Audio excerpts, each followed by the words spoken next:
Hello everyone, perkenalkan nama saya Indira Ayu Lestari dari kelas Manajemen CX MPM 2511088. Kali ini saya akan menjelaskan tentang etika bisnis, membangun kepercayaan dan keberlanjutan di dalam bisnis. Etika bisnis adalah landasan keputusan yang adil, transparan, dan berkelanjutan, kunci untuk reputasi, kepatuhan, dan nilai jangka panjang. Kenapa etika bisnis itu penting?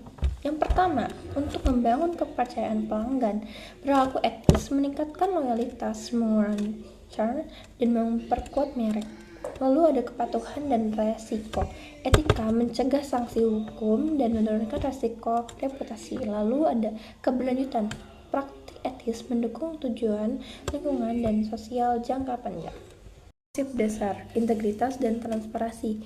Integritas, jujur dalam komunikasi dan laporan, konsisten dalam kata dan tindakan, lalu ada transparansi, pelaporan terbuka kepada pemangku kepentingan, lalu mekanisme whistleblowing yang jelas. Tanggung jawab sosial perusahaan CSR, program lingkungan, inisiatif pengurangan emisi, pengolahan limbah, dan konservasi sumber daya. Lalu investasi sosial, yaitu kepada pendidikan, beasiswa, dan pelatihan keterampilan bagi komunitas lokal. Lalu terakhir, praktik tenaga kerja, keselamatan untuk pekerja, upah yang adil, dan hak pekerja sebagai prioritas operasional. Cara menghindari konflik kepentingan. Yang pertama, wajibkan pengungkapan berkala bagi direksi dan manajemen. Lalu pembatasan terhadap transaksi dengan pihak terkait. Lalu rotasi tugas dan firewall informasi untuk keputusan sensitif. Dan terakhir, kebijakan sanksi jelas untuk pelanggaran. Membangun budaya etika di perusahaan. Yang pertama, pendidikan dan pelatihan, program onboarding, dan sesi berkala untuk skenario etika nyata.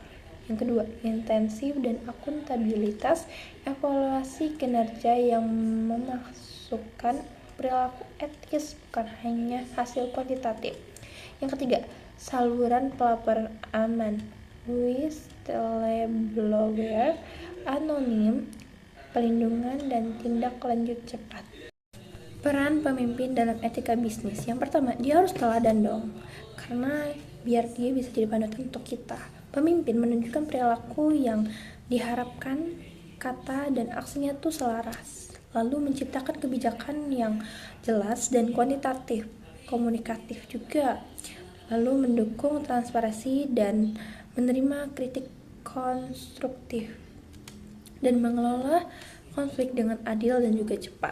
Etika bisnis di era digital. Yang pertama, perlindungan data privasi pelanggan harus dihormati, meminimalisasi data, enkripsi dan izin eksplisit. Dan AI dan algoritma itu keputusan otomatis perlu transparansi, audit dan mitigasi bias. Lalu komunikasi digital. Informasi pemasaran harus akurat, hindari klaim menyesatkan atau manipulatif. Kesimpulan dan langkah selanjutnya. Intinya itu adalah investasi etika memberikan nilai jangka panjang. Lalu langkah selanjutnya itu dengan yang pertama, audit etika, yang kedua kebijakan dan pelatihan, yang ketiga mekanisme pelaporan, dan keempat kepemimpinan yang teladan. Lalu segitu dulu penjelasan dari saya. Jika banyak kekurangan saya mohon maaf. Terima kasih.